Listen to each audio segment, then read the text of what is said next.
안녕하세요. 반갑습니다. 이재진의 상한가 랠리입니다. 오늘 제가 준비한 주제는 카카오 그리고 카카오뱅크 청약 흥행 넘어서 따상 갈까에 대한 주제로 여러분에게 영상 준비했습니다. 우리 카카오라고 한다면 우리 주식시장에서 정말 빼놓을 수 없는 주식이죠. 우리 투자자분들 조금이라도 공부하신 투자자분들이라고 한다면 이 기업을 한 번쯤이라도 거래를 해보셨거나 거래 보이지 않으시더라도 한번 살까라는 고민을 했을 만큼 굉장히 좋은 주식입니다.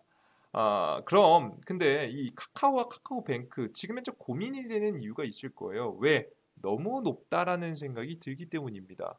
주가가 과거 코스피 상장 코로나 사태 이후로 주가가 550% 가량 상승하게 되면서 이건 고가가 아닐까라는 의문을 가지게 됩니다. 그래서 우리가 매수를 해야 될까? 해도 될까? 괜찮을까? 끝나는 거 아닐까? 그리고 카카오뱅크 청약을 한 주라도 해야 될까? 좀 고민하시는 분들이 굉장히 많습니다. 그에 따른 전략을 여러분들께서 이 영상에서 얻어 나가시면 될 것 같고요. 여러분들께서 소중한 자산을 투자하시기 위해서 조금의 시간을 들여서 공부하시는 거니까 여러분들께서 디테일까지 전부 다 알아가진 못하시더라도 이 핵심적인 큰 그림들은 꼭 알아가시면 좋을 것 같습니다. 자, 그럼 본격적으로 시작해 보도록 하겠습니다. 이 카카오 하면은 근데 빼놓을 수 없는 게 있어요. 이 주가가 왜 이렇게 많이 올라갔냐면 신규 상장 이슈 때문입니다. IPO 시장 때문인데요. 이 IPO 시장은 왜 이렇게 셌냐? 코로나 때문이죠. 코로나 유동성 때문에 굉장히 많이 풀리게 됩니다. 돈이 많이 풀리게 되면서 신규 상장 시장에 붐이 일어난 거죠. 실제 이것의 차이는 무엇을 보면 느낄 수 있냐면 카카오와 네이버를 보면 알 수 있습니다. 카카오, 네이버 굳이 둘 중에 하나 실적도 좋다, 탄탄하다, 과거보다 명성도 있고 실적 잘 쌓아나갔다 굳이 따져보면 사실 네이버가 사실 더 좋을 수도 있습니다. 200% 이상 올라갔는데요. 굉장히 잘 올라갔죠. 실적주로서 쭉 상승했습니다. 하지만 네이버에 비해서 카카오 더 올라갔어요. 실적이 더 나아서 근본적으로 더 나아서 사실 하나의 기준으로 뭐 이 기업들을 다 판단할 수는 없지만 이렇게 주가가 몇 퍼센트가 차이 나냐면 이 카카오는 550%나 날아갑니다. 그 이유가 있을 거 아니에요. 네이버하고 카카오의 차이. 그 차이가 바로 뭐냐? 신규 상장입니다. 이 기업이 지분을 보유하고 있는 회사들이 하나씩 상장을 준비하게 되면서 기업 가치가 5조, 10조까지 커지는 모습들을 보셨고요. 그렇게 되면서 자연스럽게 이 카카오라는 기업이 카카오뱅크라든가 카카오페이의 지분을 들고 있다 보니까 그만큼 기업의 자산이 성장하죠. 들고 있는 주식이 올라가니까 자연스럽게 카카오의 주가도 쭉 재평가받으면서 올라가는 모습들을 보여주게 됐습니다. 자, 그러면 이런 현재 타이밍에 현재 카카오뱅크가 굉장히 큰 이슈를 타고 있는데 오늘 청약 첫날 37대 1 증거금 12조 가량이 몰리는 현상이 나옵니다. 카카오뱅크가 오늘하고 내일까지 공모주 청약인데요. 이렇게 몰렸던 근본적인 이유는 뭐였냐면 카카오라는 회사가 계열 회사는 105개 가량의 회사를 가지고 있지만 상장사는 2개밖에 안 되고 카카오와 카카오 게임즈밖에 없습니다. 그래서 따로 새롭게 상장하는 기업들에 대한 기대감이 굉장히 컸는데요. 그 중에 가장 대표적인 게 카카오뱅크와 카카오페이였죠. 8월 달에 상장 예정이었습니다. 2021년 8월 12일, 2021년 8월 5일 코스피 상장을 앞두고 있었기 때문에 이슈가 굉장히 좋았습니다. 그런데 문제가 터집니다. 카카오페이 결국 여름 상장 못한다.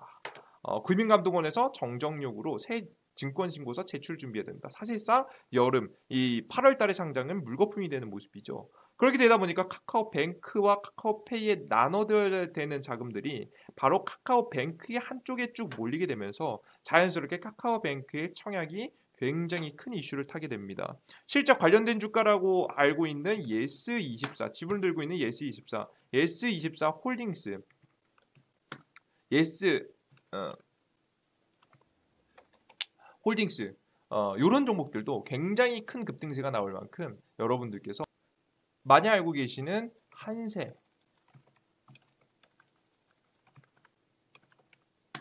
한세S24 홀딩스 이런 종목들이 굉장히 크게 뭐 당일날 그 상한가 한 예스24 같은 경우는 상한가 이후에 오늘 올라갔다 떨어지긴 했지만 40%가량 단기 한 2일 만에 40%가 올라질 만큼 굉장히 핫한 종목이 되어버렸습니다. 실제 이쪽에 자금이 몰리다 보니까 카카오 주가는 많이 떨어졌죠. 왜? 여태까지 카카오가 많이 올라온 이유가 뭐라고요? 신규 상장에 대한 이슈예요. 신규 상장. 근데 이 신규 상장에 대한 이 카카오페이와 카카오뱅크를 바라보고 있던 사람들이 카카오뱅크에 몰리다 보니까 자연스럽게 카카오 주가를 팔고 카카오 이 뱅크 청약을 넣는 사람들, 그리고 재료 소멸이다라고 생각되는 사람들이 단기간 매도하게 되면서 관련된 주가를 좀 내려오게 됐죠. 여기까지가 가장 간단한 요즘 시장의 흐름입니다. 카카오 관련 종목에 대한. 자, 그러면 우리가 그럼 생각이 들잖아요. 우리 이거 영상 보는 이유가 뭐예요? 카카오는 또 사도 될까? 이거 궁금하실 거 아니에요, 그죠? 그리고 두 번째, 카카오뱅크 한 주라도 청약을 받아야 될까? 지금 내일 당장이라도 가야 될까? 괜찮을까? 이게 궁금하실 거라고 봅니다. 요것에 대해서 한번 설명을 여러분을 해드려 보도록 하겠습니다. 첫 번째, 카카오는 사도 될까? 카카오가 상승한 이유는 뭐라고요? 반복합니다. 신규 상장. 카카오페이와 카카오뱅크의 신규 상장으로 인해서 쭉 가치가 펌핑 받게 되면서 주가가 올라갔다는 설명드렸죠. 또 남아 있습니다. 카카오 M, 카카오 모빌리티 상장 추진을 준비하고 있습니다. 상장을 이번에 진행하는 카카오뱅크를 제외하고 지금 멈춰있던 카카오페이, 카카오페이지, 카카오커머스, 카카오 모빌리티, 그리고 제가 가장 중요하게 보이는 카카오 M까지, 이게 아마 이제 여러분들께 흔히 알고 계시는 아이유라는 가수 여러분들 아시죠? 그 가수가 소속돼 있는 회사다라고 보시면 될 것 같고요. 워낙에 엔터 계열은 요즘 빅히트 엔터테인먼트를 기준점으로 해서 워낙에 이렇게 고평가를 받으면서 상장할 만한 가능성이 매우 높기 때문에 굉장히 주목하고 있습니다. 이런 신규 상장주들이 계속해서 준비하게 되면서 사실상 카카오의 재료는 끝났다 안 끝났다? 안 끝났다라고 보시면 되겠죠. 그래서 제가 과거에 이 카카오라는 주식이 쭉 주가의 상승을 받았다가 박스권을 이탈하고 한번 무너진 적이 있습니다. 그러면서 대략적으로 1, 2, 3, 4개월 정도를 대략적으로 쉬어준 적이 있었는데요. 전 이렇게 봅니다. 쉬는 구간이 있을지언정 끝나지 않을 것이다. 과하게 올라왔기 때문에 주가가 조정을 받을 구간은 충분히 있어도 충분히 조정받은 다음에 다음 상장의 이슈를 타고 추가적인 급등세가 가능해 보인다라는 말씀을 여러분에게 드리죠. 그래서 이 카카오 같은 것 주식들은 내가 만약에 보유하고 계신 분들은 전혀 전량 매도를 하실 필요가 없는 상황입니다. 그리고 이런 주식들을 가지고 제가 뭐 전 영상에도 설명드렸는데요. 하루 이틀 조정받는다고 해서 여러분들 큰 의미가 없어요. 이거 하루 이틀 조정받는 게 뭘 그리 대단하다고 중요합니까? 카카오 들고 가신 분들 아시잖아요. 어떤 마인드로 홀딩하셨습니까? 이 주식은 쭉 홀딩한다. 뭐 거의 뭐 자식 물려준다는 마인드로 홀딩하시지 않으셨습니까? 그죠? 괜찮다. 기업 실적 좋고 내용 좋고 앞으로 신규 상장주로 인해서 가치 평가가 펌핑될 가능성이 매우 높은데 이게 탁 터져 올라갈 가능성이 매우 높은데 굳이 이 주식을 하루 이틀에 얽매여서 할 필요가 있느냐라고 하면서 잘 버텨오셨던 분들이죠. 여러분들 걱정 안 하셔도 됩니다. 주가 충분히 충분한 조정세 거친 다음에 다시 제가 봤을 때는 가장 중요한 이슈가 내년 신규 상장이 다시 한번 몰려있기 때문에 이번 연도까지는 어느 정도 크게 안 움직인다라고 하더라도 결국에는 카카오 커머스, 카카오 모빌리티, 카카오 M을 타고 주가가 움직이지 않을까라고 생각을 하고 있습니다. 그래서 IPO 시장이 계속 주목을 받으면서 올라가겠죠. 근데 좀 의문이 들어요. IPO 시장? 신규 상장 시장? 이번에는 흥행했는데 다음에는 흥행 못할 수도 있지 않나요? 신규 상장 시장 사실 주식 투자 계속 쭉 하셨던 분들은 좀 의문이 들으실 거예요. 왜? IPO 시장 이렇게 핫한 시장 아니거든요. 관련 주식이 나와가지고 막 관련주가 막 예스24 이런 종목들이 막 상한가 갈 만큼 이게 이렇게 핫한 이슈는 사실 아니었거든. 관련된 종목들이 막 수십 개, 뭐 50개가 나오고 이런 시장 아니었거든요. 근데 신규 상장으로 주가가 500%가 올라가? 좀 의문이실 겁니다. 그럼 여러분들이 생각하셔야죠. 왜 이렇게 신규 상장 시장이 잘 올라갔지? 왜 신규 상장 이슈가 왜 이렇게 잘 됐지? 신규 상장할 때마다 이렇게 히트를 치고 있지? 왜 그럴까? 이 근본적인 이유를 알면 우리가 카카오를 어디까지 홀딩해야 될지에 대한 정답도 나오게 됩니다. 그게 바로 뭐냐면 코로나 바이러스예요.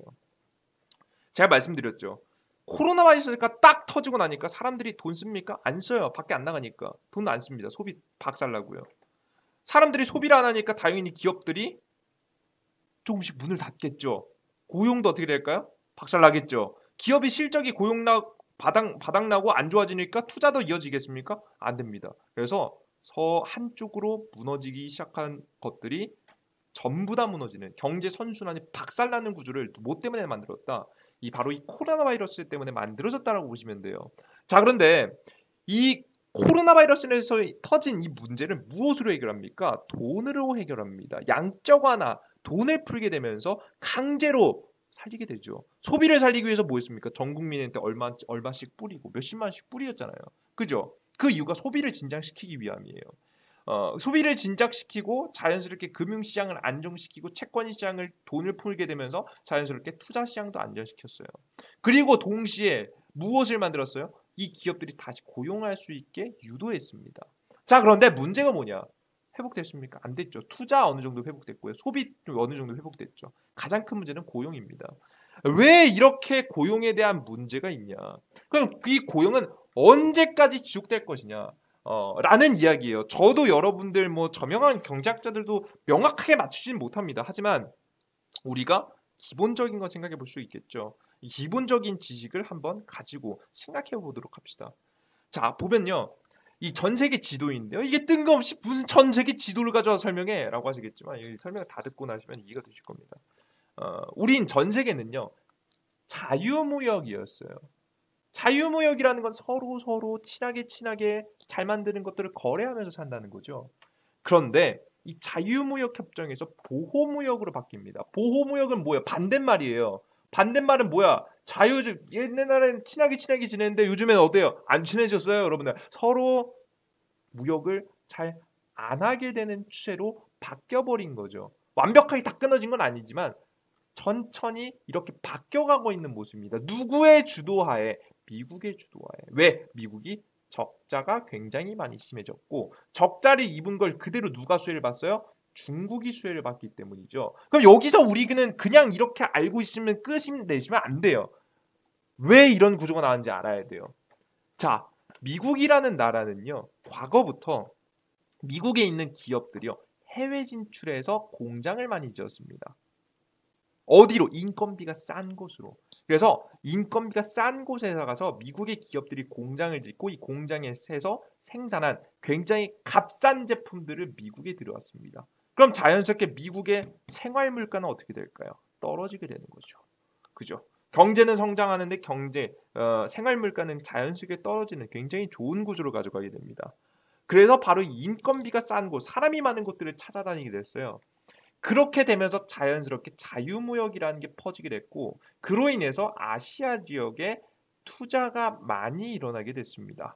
자, 그런데 여기서 문제가 뭐예요? 미국이 적자를 굉장히 크게 받고 중국이 흑자를 굉장히 크게 봤다는 거죠. 자, 그렇게 되면서 중국의 성장이 두려워진 미국이 수를 쓰기 시작합니다. 과거 지금 바이든 대통령 앞에 누구였어요? 트럼프 대통령. 트럼프 정권부터 계속해서 중국을 압박하고 괴롭히기 시작합니다. 바로 이 중국에서 있는 이 생산 체계를 무너뜨리기 위함이에요. 중국 기준에서 전 세계로 뻗어나가는 이 생산 체계를 박살내기 위해서 계속해서 중국 기업들에게 규제를 넣은 겁니다. 그게 바로 뭐냐? 화이자예요. 죄송합니다. 화이자 아니죠. 화웨이죠. 죄송합니다. 이름이 비슷하죠. 실수는 이해해 주세요. 여러분들 그럴 수도 있죠. 화웨이에 대한 규제를 넣어놓게 됐고 5G 규제 딱 때려버렸죠. 그러다 보면서 서서히 중국에 있는 공장들이 해외로 이전할 수 있게 밖으로 나올 수 있게 유도했습니다. 그러다가 뭐가 터진 겁니까? 코로나가 빵 터진 겁니다. 경제 체계가 싹 무너진 겁니다. 그럼 이 미국 입장에서 어때요? 공장들이 딱 올스탑이 되었네? 그죠? 미국은 안 그래도 적자가 나고 있네? 미국의 경제를 살려야겠죠? 미국의 경제를 살리고 고용률을 올리기 위해서는 뭐 해야 돼요? 공장들이 많이 미국 본토로 들어와야겠죠. 그것을 유도할 수 있는 좋은 명분이 되게 됩니다. 뭐 일부러 우리가 이걸 누가 퍼뜨렸는지에 대해서 아직 이야기가 뭐 종결되지는 않았지만 아직은 아마 평생 몇십 년, 몇백 년이 가도 안 밝혀질 수 있는 거지만 그리고 퍼짐으로 인해서 그 상황에 맞춰서 미국은 바로 이런 선택을 하게 됩니다. 미국 본토로 중국에 있는 공장들 기업들을 쭉 옮겨오는 구조를 만들어가게 되는 거죠. 그뿐만 아니라 뭐 미국 본토뿐만 아니라 다양한 각지 지역으로 중국에 있는 공장들이 쭉 옮겨가게 되는데 실제 인도 애플 공장 8개 중국에서 옮겨왔다 기사가 2020년도 9월 8일 날 나옵니다. 보이시죠? 계속해서 유도해주고 있다라고 보시면 될 것 같아요. 전 세계 중심 서플라이 체인, 이 생산 체계 중심이었던 중국에서 이 동남아시아 지역하고 미국 본토로 돌아오는 기업들이 서서히 많이 생겨났다라고 보시면 됩니다. 자, 그럼 우리가 왜 이 이야기를 왜 했냐? 결국에는 이 미국은 이번 코로나 바이러스가 딱 터지고 나서 이 공장들이 미국 본토로 옮겨오길 바랍니다. 이 정상적인 생산 체계가 자리 잡아야 공장이 지어져야 사람들을 고용할 거 아니에요, 여러분들. 제가 뭐라고 했습니까? 고용이 돌아와야 된다니까요. 근데 여러분들 볼게요. 최근에 고용지표 볼까요? 최근에 고용지표를 여러분들께 쫙 보여드리면 어디다 놨니 고용지표? 자, 보여드릴게요. 고용지표 보시면 아시겠지만 제대로 회복 안 됐어요, 여러분들. 이 코로나 이전이에요, 이게. 코로나 이전에 급락하고 나서 다른 지표들, 소비 지표는 올라가고 투자 지표는 뚫고 올라갔어요. 고용 지표만 안 돌아왔어요. 고용 지표 지금 회복 안 되고 오히려 꺾이려고 하고 있죠. 이 상태에서는 여러분들 방법이 뭐밖에 없어요. 양전하거나밖에 없어요. 돈잔치 계속할 수밖에 없는 구조가 나오는 거예요, 여러분들. 이해되셨어요? 결국에는 이 공장들이 다시 만들어지는데 최소 몇 년은 걸리냐면 2, 3년이 걸려요. 그 가장 대표적으로 이 코로나 시대임에도 불구하고 굉장히 초호황을 누리고 있는 두 개의 업종을 보겠습니다. 자동차 업계하고 반도체 업계예요. 간단한 예제를 들어드릴게요. 왜 최소 2, 3년은 걸리는지. 공장이 2, 3년 뒤에 만들어져야 고용이 그래도 조금씩 나아지는 거예요. 그 이유를 보시면 공장 건설에 수십조 원, 생산까지 2, 3년 걸려. 2021년도 4월달 기사죠. 이번 연도 4월달 기사예요. 이번에 반도체 굉장히 부족하다는 얘기 많이 들어보셨죠? 반도체 대란이 나왔음에도 불구하고 생산을 못해서 못 팔아요. 왜? 생산 체계가 다 무너졌다니까요. 무너지게 되면서 새로운 공장을 짓는데 추가 투자를 하고 새로운 공장을 짓는데 어떻게 되는 거야? 2, 3년은 걸린다는 얘기예요. 2, 3년이 걸려서 공장이 지어져야 사람들을 고용을 한다는 얘기야. 그럼 여러분 서서히 경제 회복까지는 최소 어느 정도까지 걸린다는 얘기예요. 2, 3년은 걸린다는 얘기가 나오죠. 유일하게 회복 안 된 고용 지표가 회복이 돼야 되니까. 그럼 전기차는요? 자동차는요? 상관없지 않나요? 여러분 굉장히 재밌는 얘기인데요.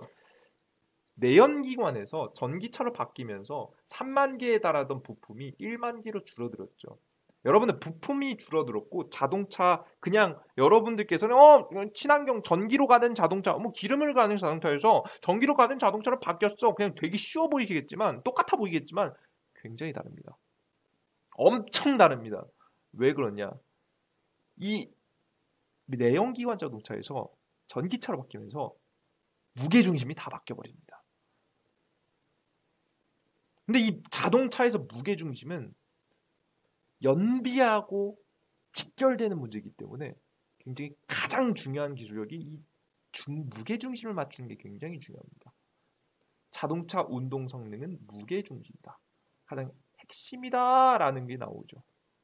그럼 여러분들 무게중심을 맞추기 위해서 기존에 있었던 내연기관 자동차의 부품을 가지고 전기차에 할 수 있을까요? 여러분들? 또 똑같이 보시면 여기 보시면 아시겠지만 여기 부품이잖아요. 이 부품 내연기관 자동차를 생산하고 있던 그걸 똑같이 가지고 전기차에 넣을 수 있을까요? 개소리예요, 여러분들. 못해요. 못 넣어. 물론 넣을 수 있는 게 몇 개 있겠지만 핵심 부품들은요 다 갈아치워 버려야 돼요.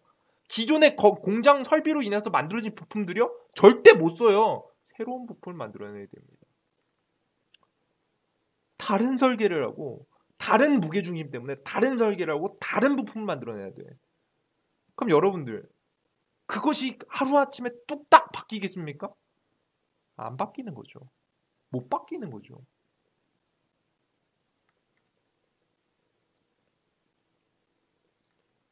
그래서 시간이 걸리는 거예요.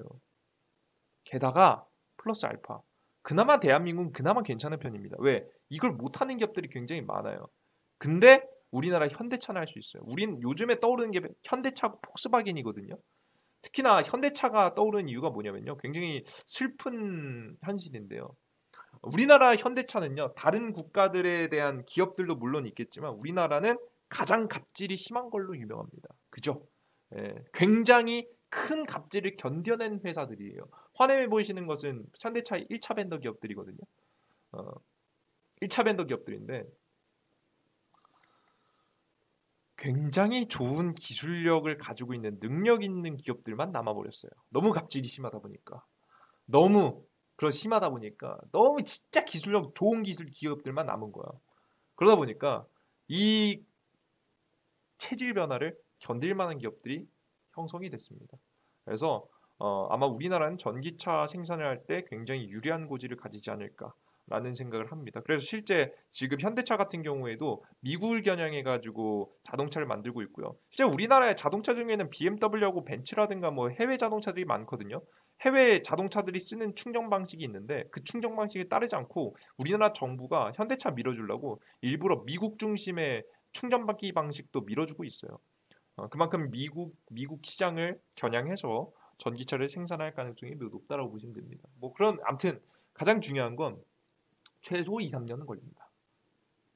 그럼 고용이 회복되는데도 얼마나 걸린다? 최소 2, 3년은 걸린다.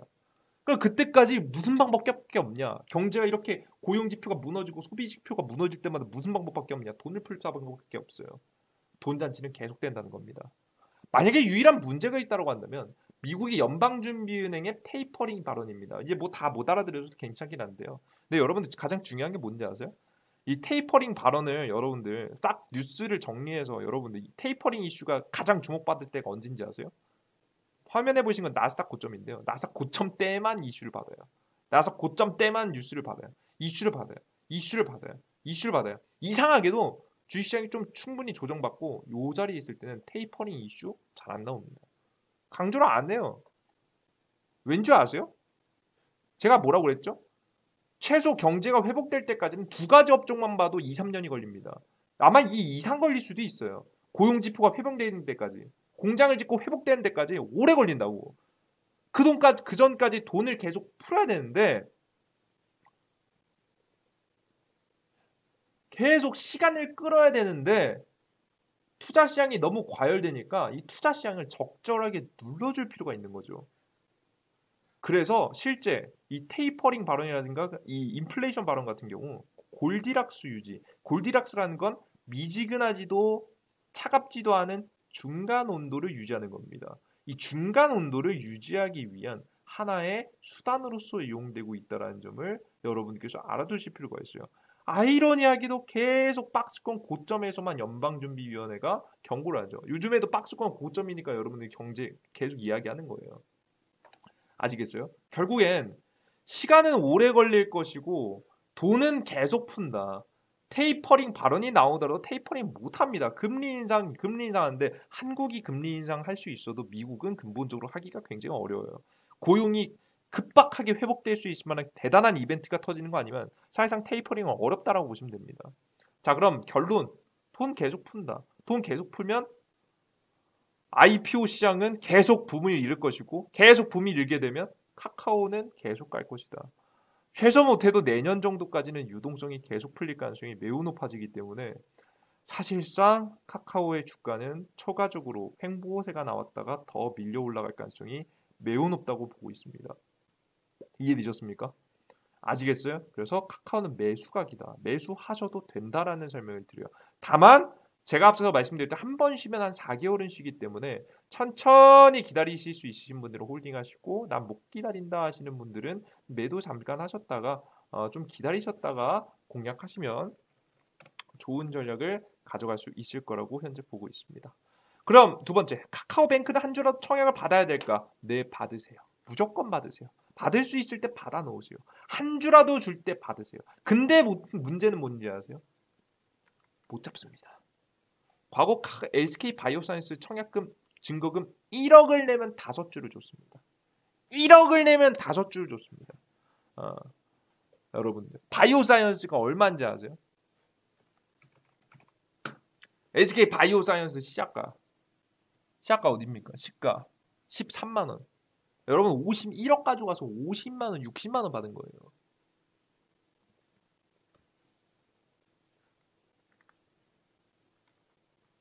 잡으실 수 있는 만큼 최대한 잡으세요. 근데 이게 못 잡으신 자본가가 아니면 사실 굉장히 힘들어요. 이걸 가지고 돈을 벌기는 어려워요. 그럼 우리는 뭘 해야 되냐? 이런 주식이라도 매매해야겠죠. IPO 관련해서 주가가 튀어오를 수 있을 만한 주식들 제가 무료로 어플리케이션에 공개해 놓는다 말씀드렸죠. 이 주가 여러분들 띱니다. 이미 잡으신 분들은 이 유튜브 채팅창에 절대 하지 마세요. 정말 아실 만한 분들만 아실 수 있게 이 종목들 먹을 수 있게 준비해 놨으니까 어플리케이션 들어오셔서 다운로드 받으시고요.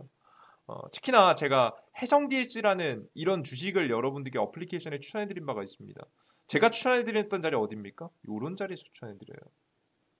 주가 급등 눌림목 횡보하고 충분히 횡보한 다음에 충분히 회복기를 가진다. 1개월, 2개월, 3개월 뒤에 주가 움직이죠.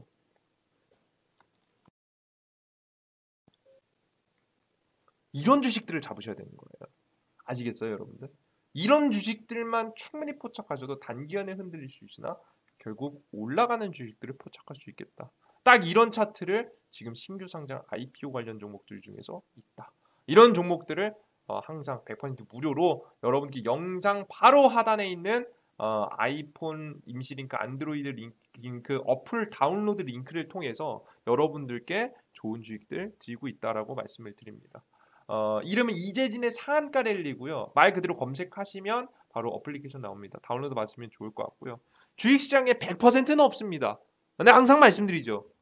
주식시장은 공부해 보신 분은 아시겠지만 노력하는 만큼 확률이 올라갑니다. 이거는 거짓말이 아니에요. 정말 이 공부하는 방법이 정말 이제 헛된 방법을 하는 게 아니라 정말 제대로 된 방법으로만 하면 확률이 올라가게 됩니다. 제가 실제 어플에 추천한 종목들도 90% 확률로 주가가 올라가고 있어요. 물론 10%의 손절이 있을 수 있겠죠. 하지만 욕심만 부리지 않으면 충분히 먹을 수 있는 종목들 90% 확률로 여러분에게 짚어드리고 있으니까 이 종목들 절대 놓치고 싶지 않다. 나는 혼자서 주식 잘 번다. 괜찮아. 혼자 하셔도 괜찮습니다. 하지만 나는 조금 배움이 필요하고 조금 도움이 필요하다.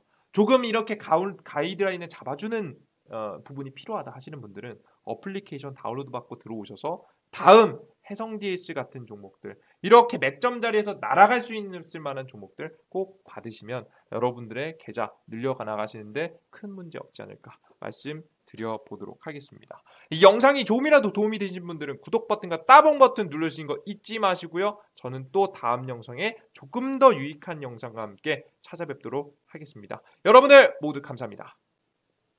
땡큐.